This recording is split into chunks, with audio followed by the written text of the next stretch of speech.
You've been running around, throwing that dirt all on my name. Cause you knew that I'd call you up. You've been going around every party in LA.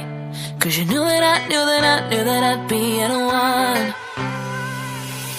I know the dress is karma, perfume. Kemampuan bersosialisasi diartikan sebagai proses komunikasi dan interaksi individu sejak lahir sampai meninggal dunia dan berkaitan erat dengan enkulturasi.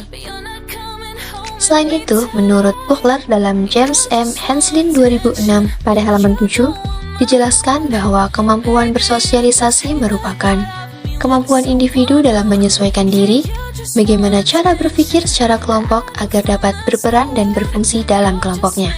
Sosialisasi tidak hanya terjadi sekali dalam seumur hidup, melainkan terus-menerus dan menyesuaikan perubahan dalam kondisi lingkungannya. Perpindahan individu dari satu tempat ke tempat lain akan memaksa individu tersebut untuk bersosialisasi dengan lingkungan barunya.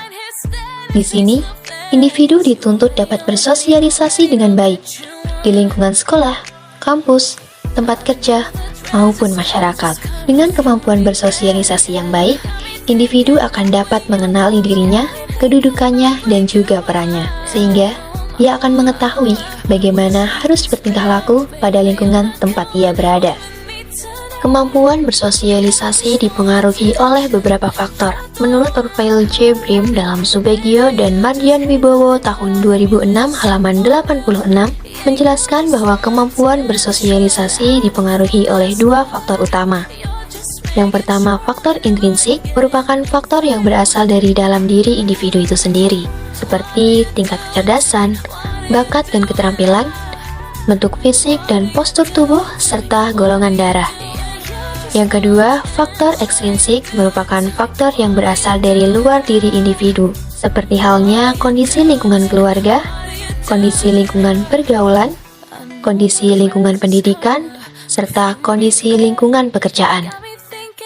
Dalam bersosialisasi, individu perlu melalui 3 proses. Proses yang pertama adalah proses internalisasi. Proses ini merupakan proses yang berlangsung seumur hidup, di mana individu akan membentuk kepribadian melalui perasaan, nafsu, dan emosi yang diperlukan sepanjang hidupnya. Kemudian proses sosialisasi. Pada proses ini, individu mendapatkan pembentukan sikap untuk berperilaku sesuai dengan kelompoknya.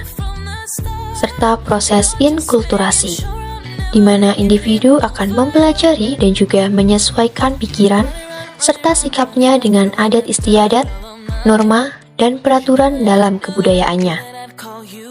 Sosialisasi terbagi menjadi beberapa jenis. Yang pertama adalah sosialisasi primer.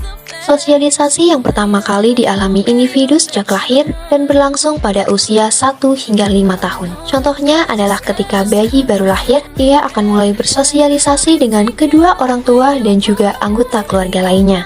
Yang kedua, sosialisasi sekunder. Sosialisasi lanjutan setelah sosialisasi primer, di mana individu mulai mengenal kelompok atau individu lain selain keluarga dan masyarakat. Contohnya adalah ketika individu bermain di lingkungan sekolah dan menghadiri rapat di lingkungan masyarakat.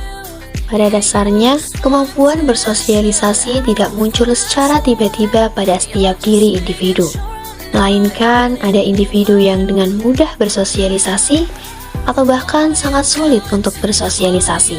Maka dari itu, setiap individu perlu mengetahui bagaimana cara membangun kemampuan bersosialisasi dengan baik. Kemampuan bersosialisasi dapat dibangun pada diri individu melalui berbagai cara. Yang pertama, dengan memiliki sahabat dekat. Dengan adanya jalinan persahabatan antara individu satu dengan individu yang lainnya, maka individu akan memahami orang lain sebagai individu yang unik, baik menyangkut sifat fisik, minat, nilai, maupun perasaannya. Yang kedua, berinteraksi dengan teman sebaya.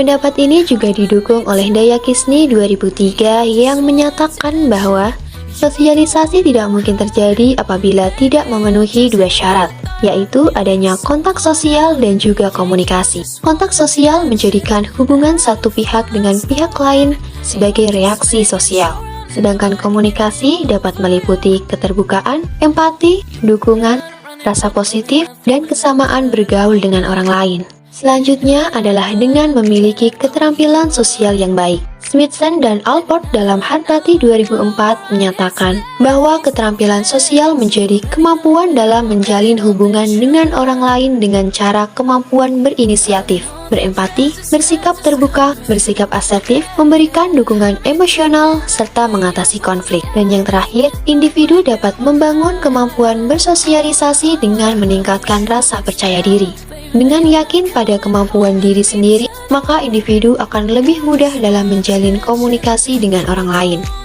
Bagaimana? Apakah kamu sudah berhasil membangun kemampuan bersosialisasi dalam diri kamu? Jika belum, kamu perlu melakukan satu hal, yaitu dengan bergabung pada program studi bimbingan dan konseling Universitas PGRI Semarang.